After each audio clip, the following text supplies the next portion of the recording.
Hello friends, എല്ലാവർക്കും super കൺമണി സീരിയലിന്റെ latest promo വിശേഷങ്ങളിലേക്ക് സ്വാഗതം. അങ്ങനെ മാനസ കൃപ അപമാനം സഹിച്ച് മരിക്കണം, അവളെ കൊല്ലണമെന്നോ പ്രതികാര ബുദ്ധിയോടെ പറയുന്നത് കേട്ട് ഹേമയ്ക്ക് സഹിക്കുന്നില്ല. തന്റെ മകൾ ഇത്ര ദുഷ്ടിയായി പോയല്ലോ എന്ന് തന്നെയാണ് അവർ ചിന്തിക്കുന്നത്. ഹേമയാണെങ്കിൽ ജയമോഹനോട് ഇതിനെക്കുറിച്ച് പറയുകയും ജയമോഹനും മാനസയുടെ ആ പ്രവൃത്തി അത്ര പിടിക്കുന്നില്ല. ആ സമയം ജയമോഹൻ മാനസയെ വിളിച്ച് ഗുണദോഷിക്കാൻ ശ്രമിക്കുന്നുണ്ട്. പക്ഷേ ഇത്രയ്ക്കൊക്കെ ചെയ്യാൻ അയാൾ തന്നെ കൂട്ടു നിൽക്കുകയും അവളെ പഠിപ്പിക്കുകയും ചെയ്തിട്ട് അയാൾ പറയുന്നത് മാനസ കേൾക്കാൻ ഒരു ചാൻസും ഇല്ല. അവൾ എതിർത്ത് പറയുന്നുണ്ട്. ജയമോഹൻ ഇതിന്റെ പേരിൽ ഒരുപാട് പ്രശ്നങ്ങൾ ഉണ്ടാക്കും. മാനസ എന്തൊക്കെ ഉണ്ടാകുമെന്ന് പറയാൻ പറ്റില്ല. ചിലപ്പോൾ നമ്മൾ ഇതിന്റെ പേരിൽ പെട്ടുപോകുന്നൊക്കെ പറയുന്നുണ്ട് ജയമോഹൻ. പ്രശ്നങ്ങൾ ഉണ്ടാവും, പക്ഷെ അവൾ ഇതിന്റെ പേരിൽ പുറത്തിറങ്ങുന്നതിൽ പറയുന്നുണ്ട് കേട്ടോ മാനസ.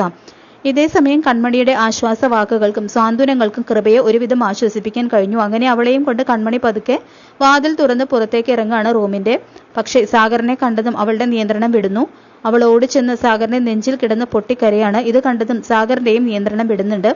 അയാളും കരയുന്നു. സാഗർ കൃപയെ ആശ്വസിപ്പിക്കുകയാണ്. മോള് ധൈര്യമായിട്ടിരിക്കണം, നിനക്കൊന്നും സംഭവിക്കില്ല, ഞങ്ങളൊക്കെ നിന്റെ കൂടെ ഇല്ലേ, നീ ചെയ്യാത്തൊരു തെറ്റിന് നിന്നെ ആരും ശിക്ഷിക്കില്ല എന്നും പറയുന്നു. അതിന് ഈ അച്ഛൻ സമ്മതിക്കില്ല എന്നും പറയുന്നുണ്ട്.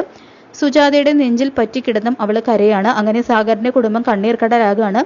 ആ ആന്റിയമ്മയും കെട്ടിപ്പിടിച്ച് കൃപ കരയാണ്. ഇത് കണ്ട കൃഷ്ണന് സഹിക്കുന്നില്ല. അവളുടെ മാനത്തിന് വില പറഞ്ഞ ആരെയും ഞാൻ വെറുതെ വിടില്ല, എല്ലാത്തിനെയും തെരഞ്ഞു പിടിച്ച് തീർക്കും ഞാൻ എന്ന് പറയുന്നുണ്ട്.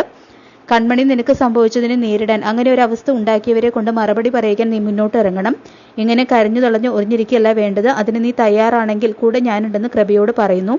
അവൾ അതിന് സമ്മതിച്ച് കൈ കൊടുക്കുന്നുണ്ട്. അങ്ങനെ അവൾക്ക് ധൈര്യം കൊടുത്താണ് മുറിക്ക് പുറത്തേക്ക് അവളെയും കൊണ്ടുവരുവാണ് കൺമണി.